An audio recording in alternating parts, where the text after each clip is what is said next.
ನೋಡಿ ಇಲ್ಲಿ ಕೂಡ ಕಾಯಿ ಇದೆ. ಕಾಯಿ ಒಂಥರ ಇದೆ ನೋಡಿ ಹೀಗೆ. ವಿತಾ ಫ್ಯಾಮಿಲಿಗೆ ನಿಮಗೆಲ್ಲರಿಗೂ ಸ್ವಾಗತ. ಇವಾಗ ನಾನು ಅಮ್ಮನ ಮನೆಯಲ್ಲಿದ್ದೇನೆ, ಹಾಗಾಗಿ ಇವಾಗ ತೋಟದಲ್ಲಿ ಹೋಗ್ತಾ ಇದ್ದೇನೆ ಹಲಸಿನಕಾಯಿ ಕೊಯ್ಲಿಕ್ಕೆ. ಇವತ್ತು ಒಂದು ಹಲಸಿನಕಾಯಿಯ ಪಲ್ಯ ಮಾಡೋಣ ಅಂಥೇಳಿ ಇಲ್ಲಿ ತೋಟದ ಸೈಡಿಗೆ ಬಂದಿದ್ದೇವೆ. ತಮ್ಮ ಕೊಯ್ತಾ ಇದ್ದಾರೆ.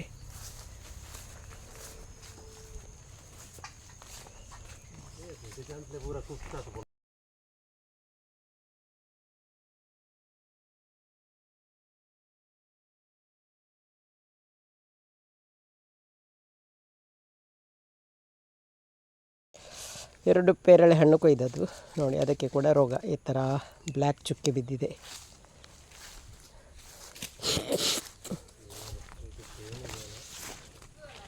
ಹಲಸಿನ ಹಣ್ಣಿಗೂ ರೋಗ. ಇಲ್ಲಿ ಕೂಡ ನಮ್ಮ ಮನೆಯಲ್ಲೂ ರೋಗ, ಅಮ್ಮನ ಮನೆಯಲ್ಲಿ ಕೂಡ ನೋಡಿ ಎಲ್ಲ ಕಪ್ಪಗಾಗಿ ಬಿಡ್ತದೆ. ನಮ್ಮ ಮನೆಯಲ್ಲಿ ಆದಾಗೆ ಒಂದು ಹಲಸಿನಕಾಯಿ ಕೊಯ್ದೆವು. ಒಂದು ಕೊಯ್ಯುವಾಗ ಇನ್ನೊಂದು ಎಳತ್ತು ಬಿತ್ತು, ಅದನ್ನು ಬಿಟ್ಟೆವು. ಇದು ಮಾತ್ರ ಸಾಕು ಪಲ್ಯ ಮಾಡಿ. ಮಳೆ ಬಂದ ಮೇಲೆ ಗದ್ದೆ ಫುಲ್ ಬಂದಿದೆ. ದನ ಇದ್ದರೆ ಇಲ್ಲೆಲ್ಲ ಕಟ್ಟಲಿಕ್ಕಾಗ್ತದೆ. ಇವಾಗ ದನ ಇಲ್ಲ, ಹಾಗಾಗಿ ಎಲ್ಲ ಕಡೆ ಹುಲ್ಲೇ ಹುಲ್ಲು. ಇವಾಗ ಹಲಸಿನಕಾಯಿಯನ್ನು ಕೊಂಡೋಗೋದು. ಈ ಹುಲ್ಲು ಮಳೆ ಬಂದ ಮೇಲೆ ಈ ಥರ ಹುಲ್ಲು. ಮೊದಲೆಲ್ಲ ನೀರೇ ಸಾಕಾಗ್ತಿರಲಿಲ್ಲ. ನೋಡಿ ಇಲ್ಲಿ 2 ಕಾಯಿ ಆಗಿದೆ. ಯಾವುದರ ಕಾಯಿ ಅಂತ ಗೊತ್ತಿಲ್ಲ. ಮರ ನೋಡುವಾಗ ಪುನರ್ಪುಳಿ ಮರದ ಹಾಗೆ ಇದೆ. ಇದು ಹೆಸರು ಕೂಡ ಗೊತ್ತಿಲ್ಲ ಈ ಮರದ್ದು. ನೋಡಿ ಇದರ ತುದಿಯೆಲ್ಲ ಪುನರ್ಪುಳಿಯಾಗಿ ಇದೆ. ಯಾವುದೋ ಸ್ಪೈಸಸ್ ಆಗಿರ್ಬೋದು. ಇಲ್ಲಿ 2 ಕಾಯಿ ಬಿಟ್ಟಿದೆ ನೋಡಿ. ಇಲ್ಲಿ ಕೂಡ ಕಾಯಿ ಇದೆ. ಕಾಯಿ ಒಂಥರ ಇದೆ ನೋಡಿ ಹೀಗೆ. ತಿಂತಾರ ಇಲ್ವಾ ಏನೋ ಗೊತ್ತಿಲ್ಲ. ಬಹುಶಃ ಇಲ್ಲಿ ನೆಟ್ಟದ್ದು ಕಾಣಬೇಕಿದು, ನರ್ಸರಿಯಿಂದ ತಂದು. ಈ ಥರ ಇದೆ ಕಾಯಿ, ಅಲ್ಲಲ್ಲಿ ಇದೆ. ನೋಡುವ ನೆಕ್ಸ್ಟ್ ಟೈಮ್ ಬರುವಾಗ ಹಣ್ಣಾದರೆ ಯಾವ ಹಣ್ಣು ಅಂತೇಳಿ ತಿಳಿಸ್ತೇನೆ. ನೋಡಿ ಇಷ್ಟು ದೊಡ್ಡ ಮರ ಇದೆ, ಅಲ್ಲಲ್ಲಿ ಇವಾಗ ಆಗಿದೆ. ಈ ಸಲ ಫಸ್ಟ್ ಟೈಮ್ ಆಗಿದ್ದು ಕಾಣಬೇಕು ನೋಡಿ. ಆಗುವ ಸ್ಟೈಲೇ ಎಲ್ಲ ಪುನರ್ಪುಲಿ ಆದಾಗೆ ಇದೆ. ಮರ ಕೂಡ ನೋಡಲಿಕ್ಕೆ ಹಾಗೇ ಇದೆ, ಆದರೆ ಕಾಯಿ ಯಾವುದು ಅಂತ ಗೊತ್ತಾಗೋದಿಲ್ಲ. ಒಂದು ಕೊಯ್ತೇನೆ.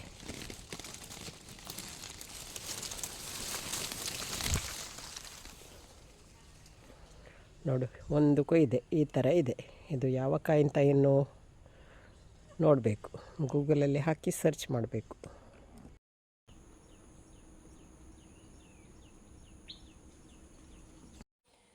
ಇಲ್ಲಿ ಪದಾರ್ಥ ಮಾಡಲಿಕ್ಕೆ ಹಲಸಿನಕಾಯಿಯನ್ನು ತಮ್ಮ ಕಟ್ ಮಾಡ್ತಾ ಇದ್ದಾರೆ. ಎಳತ್ತನ್ನು ಸ್ವಲ್ಪ ಕಟ್ ಮಾಡಲಿಕ್ಕೆ ಕಷ್ಟ. ಹಾಗೆ ನೋಡಿ, ತುಂಬ ಎಳತ್ತಲ್ಲ, ಬೆಳೆದಿದೆ. ಹಾಗೆ ಇದನ್ನು ಇವಾಗ ಕಟ್ ಮಾಡಿ ಎಲ್ಲ ರೆಡಿ ಮಾಡಿ ಕೊಡ್ತಾ ಇದ್ದಾರೆ. ಮತ್ತು ನಾವು ಸೋಳೆಯನ್ನೆಲ್ಲ ಬಿಡಿಸಿ, ಬೀಜವನ್ನು ಕೂಡ ಬಿಡಿಸಿ ಸಪ್ರೇಟ್ ಮಾಡಿದೆವು.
ನೋಡಿ ಇಷ್ಟು ಹಲಸಿನ ಸೋಳೆ ರೆಡಿ ಆಯಿತು.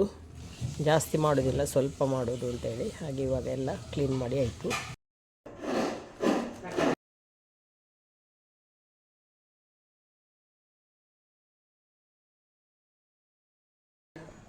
ಈಗ ನೋಡಿ ಹಲಸಿನ ಸೋಳೆಯನ್ನು ಕುಕ್ಕರಲ್ಲಿ ಹಾಕಿದ್ದೇನೆ. ಕುಕ್ಕರಲ್ಲಿ ಹಾಕಿ ವಿಜಿಲ್ ತೆಗಿಲಿಕ್ಕಲ್ಲ, ಕುಕ್ಕರಲ್ಲಿ ಹಾಕಿದರೆ ತಳ ಹಿಡಿಯೋದಿಲ್ಲ, ಹಾಗಾಗಿ ಅದರಲ್ಲಿ ಹಾಕಿದ್ದು. ಇವಾಗ ಇದಕ್ಕೆ ಒಂದು ನೀರುಳ್ಳಿ, ಸ್ವಲ್ಪ ಶುಂಠಿ ಹಾಗೂ ಉಪ್ಪನ್ನು ಹಾಕ್ತೇನೆ.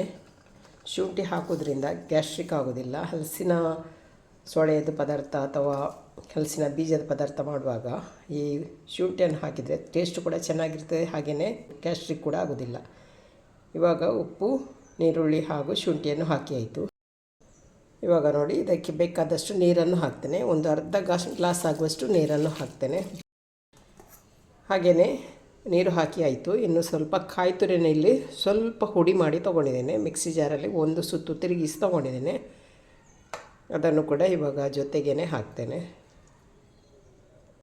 ಇವಾಗ ಕಾಯಿ ತುರಿ ಹಾಕಿ ಆದಮೇಲೆ ಇದಕ್ಕೆ ಬೇಕಾದ ಮಸಾಲವನ್ನು ಹಾಕ್ತೇನೆ. ಇಲ್ಲಿ ನಾನು ಸಾಂಬಾರು ಹುಡಿಯನ್ನು ತೊಗೊಂಡಿದ್ದೇನೆ. ಒಂದು 2 ಟೀ ಸ್ಪೂನ್ ಆಗುವಷ್ಟು ಹಾಕ್ತೇನೆ. ಸ್ವಲ್ಪ ಅರಸಿನ ಹುಡಿಯನ್ನು ಹಾಕ್ತೇನೆ. ಚೆನ್ನಾಗಿ ಕಲರ್ ಬರ್ತದೆ, ಇಲ್ಲಾಂದರೆ ಹಾಕಬೇಕು ಅಂತಿಲ್ಲ. ಸಾಂಬಾರು ಹುಡಿಯಲ್ಲಿ ಕೂಡ ಅರಸಿನ ಇರ್ತದೆ, ಆದರೆ ಸ್ವಲ್ಪ ಕಲರ್ ಚೆನ್ನಾಗಿ ಬರಲಿ ಅಂತೇಳಿ ಹಾಕಿದೆ. ಇನ್ನು ಇದನ್ನು ನಾನು ಬೇಯಿಸ್ಲಿಕ್ಕೆ ಇಡ್ತೇನೆ. ಮಿಕ್ಸ್ ಮಾಡೋದೆಲ್ಲ ಸ್ವಲ್ಪ ಬೆಂದಾದಮೇಲೆ ಇವಾಗ ಮಿಕ್ಸ್ ಮಾಡಿಕೊಳ್ಳೋದೇನು ಬೇಡ. ಮತ್ತು ಕೊನೆಯದಾಗಿ ಒಗ್ಗರಣೆಯನ್ನು ಹಾಕಿದರೆ ಹಲಸಿನಕಾಯಿಯ ಸ್ಪೆಷಲ್ ಪಲ್ಯ ಒಂದು ರೆಡಿ ಆಗ್ತದೆ.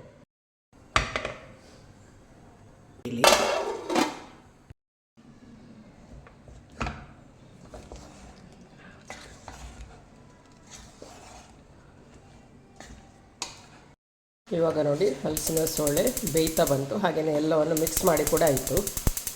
ಇನ್ನು ಸ್ವಲ್ಪ ಹೊತ್ತು ಬೆಂದರೆ ಸಾಕು. ಮತ್ತು ಒಂದು ಒಗ್ಗರಣೆಯನ್ನು ಕೊಡೋದು. ಹಾಗೆ ಸ್ವಲ್ಪ ಚೆನ್ನಾಗಿರುವ ಕರಿಬೇವನ್ನು ಕೊಯ್ತೇನೆ. ಇದು ಕರಿಬೇವು ನೋಡಿ ಎಲ್ಲದಕ್ಕೆ ಈ ಥರ ವೈಟ್ ಡಾಟ್ಸ್ ಇದೆ ನೋಡಿ.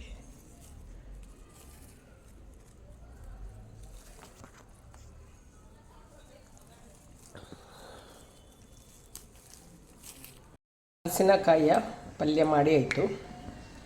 ಈಗ ಒಂದು ಒಗ್ಗರಣೆಯನ್ನು ಹಾಕಬೇಕು. ಅದಕ್ಕೆ ಎಣ್ಣೆ ಬಿಸಿ ಮಾಡಲಿಕ್ಕೆ ಇಟ್ಟಿದ್ದೇನೆ. ಎಣ್ಣೆ ಬಿಸಿ ಆಗಿದೆ. ಈಗ ಸಾಸಿವೆಯನ್ನು ಹಾಕ್ತೇನೆ. ಸಾಸಿವೆ ಉಳಿತಾ ಇದೆ. ಸ್ವಲ್ಪ ಉದ್ದಿನ ಬೇಳೆಯನ್ನು ಹಾಕ್ತೇನೆ. ಸ್ವಲ್ಪ ಜಜ್ಜಿದ ಬೆಳ್ಳುಳ್ಳಿ,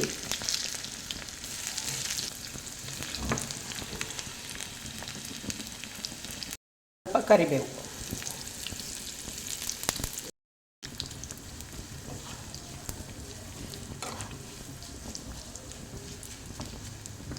ಒಗ್ಗರಣೆ ರೆಡಿ ಆಯಿತು. ಒಗ್ಗರಣೆಯನ್ನು ಹಾಕ್ತೇನೆ. ಇದಕ್ಕೆ ಒಗ್ಗರಣೆಯನ್ನು ಹಾಕ್ತೇನೆ.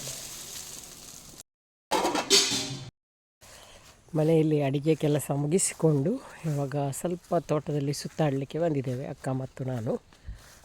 ಹಾಗೆ ತೋಟದಲ್ಲಿ ಹುಲ್ಲು ತುಂಬಾ ಆಗಿದೆ. ಈ ಸೈಡ್ ಸ್ವಲ್ಪ ಮಿಷಿನ್ ಹಿಡಿದಿದ್ದಾರೆ, ಆ ಸೈಡ್ ಇನ್ನೂ ಹಿಡಿಲಿಕ್ಕೆ ಬಾಕಿ ಇದೆ.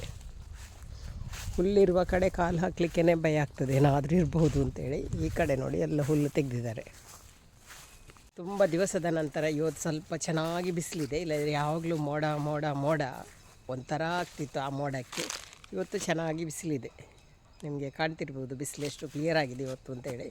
ಇಲ್ಲಂದರೆ ಮೋಡ ಬಿಸಿಲು ಆ ಥರ ಇರ್ತಿತ್ತು. ಹಾಗೆ ಇನ್ನು ಊಟ ಮಾಡಲಿಕ್ಕೆ ಕೂಡ ಟೈಮ್ ಇದೆ. ಹಾಗೆ ಸ್ವಲ್ಪ ತೋಟ ಸುತ್ತಾಡಿಕೊಂಡು ಬರೋಣ ಅಂತೇಳಿ ಬಂದಿದ್ದೇವೆ. ಒಂದು ಮಾವಿನ ಮರ ಇದೆ, ಅಲ್ಲಿಗೊಮ್ಮೆ ಹೋಗಬೇಕು. ನೋಡಿ ಯಾವ ಥರ ಹುಲ್ಲಿದೆ ಅಂತೇಳಿ. ದನ ಇದ್ದರೆ ಇದೆಲ್ಲ ಹುಲ್ಲು ಆಗೋದೇ ಇಲ್ಲ, ಯಾಕೆಂದರೆ ದನಕ್ಕೆ ತಿನ್ನಲಿಕ್ಕೆ ಹಾಕಿ ಎಲ್ಲ ಖಾಲಿ ಆಗ್ತಿತ್ತು. ಇವಾಗ ದನ ಎಲ್ಲ ಏನಿಲ್ಲ, ಹಾಗಾಗಿ ತೋಟದಲ್ಲಿ ಹುಲ್ಲು ಹಾಗೆಯೇ ಬೆಳೀತದೆ.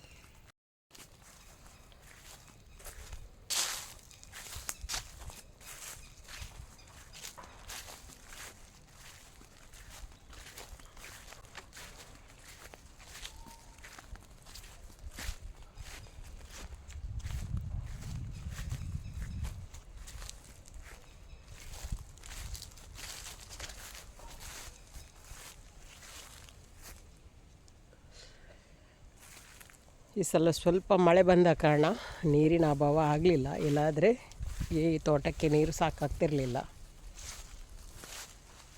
ಒಂದು ಈ ಕಡೆ ಚೆನ್ನಾಗಿ ಮಳೆ ಕೂಡ ಬಂದಿತ್ತಂತೆ, ಹಾಗಾಗಿ ನೀರಿನ ಅಭಾವ ಆಗಲಿಲ್ಲ. ಒಂದು ವೇಳೆ ಮಳೆ ಬರುತ್ತಿದ್ದರೆ ನೀರಿನ ಅಭಾವ ತುಂಬಾ ಆಗ್ತಿತ್ತು, ನೀರು ಸಾಕಾಗ್ತಿರಲಿಲ್ಲ ತೋಟಕ್ಕೆ. ಹಾಗೆ ನೋಡಿ ಮಳೆ ಬಂದ ಕಾರಣ ಹುಲ್ಲು ಜಾಸ್ತಿಯಾಗಿ ಬೆಳೆದು ಹಚ್ಚ ಹಸಿರಾಗಿ ಕಾಣ್ತಾ ಇದೆ.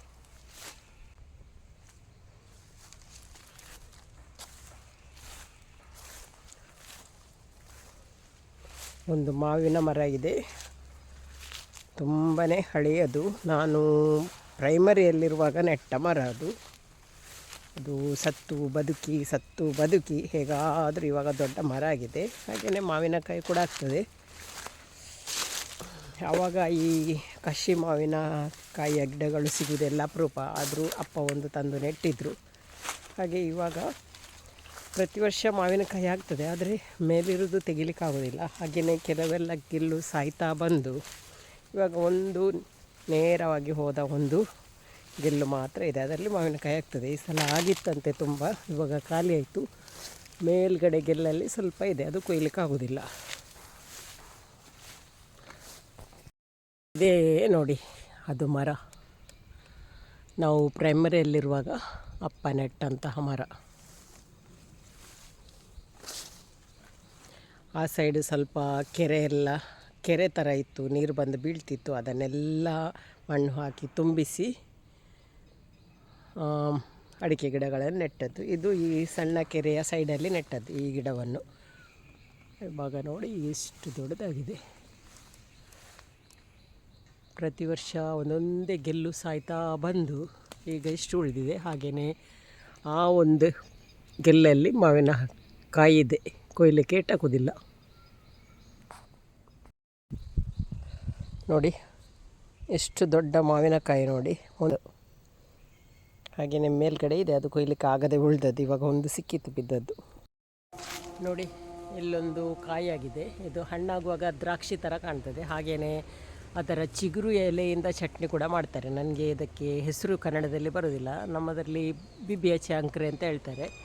ಅದೇ ಅದರ ಕಾಯಿ ನೋಡಿ. ಇದು ಕಾಯಿ ಹಣ್ಣಾದಾಗ ತಿನ್ನಲಿಕ್ಕಾಗೋದಿಲ್ಲ, ತುರಿಸ್ತದಂತೆ. ಆದರೆ ಮೊದಲಿನ ಕಾಲದವರು ಏನೆಲ್ಲ ಕ್ರಮ ಮಾಡಿ ಅದನ್ನು ತಿಂತಿದ್ರಂತೆ.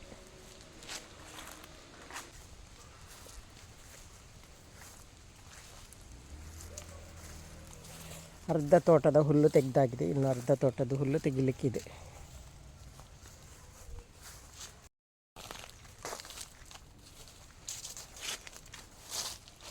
ಗಮ್ಲೆಸ್ ಹಲಸಿನಕಾಯಿ ಇಷ್ಟು ದೊಡ್ಡದಾಗಿದೆ ಇವಾಗ. ಆದರೆ ಕೊಳೆಯುತ್ತದೆ ಹಣ್ಣಾಗುವಾಗ. ನಿನ್ನೆ ಒಂದು ಹಣ್ಣು ಸಿಕ್ಕಿತ್ತು, ತಿಂದೆವು. ನೋಡಿ ಮುಸಾಂಡ ಹೂ ಈ ಟೈಮಲ್ಲಿ ತುಂಬಾ ಆಗ್ತದೆ. ಫುಲ್ ಮುಸಾಂಡ ಹೂ. ಹಳೆ ಮನೆ, ನಿಮಗೆ ಪ್ರತಿಯೊಂದು ಸಾರಿಯೂ ಹಳೆ ಮನೆಯನ್ನು ತೋರಿಸ್ತಾ ಇದ್ದೇನೆ. ನಮ್ಮ ಪ್ರೀತಿಯ ಮನೆ.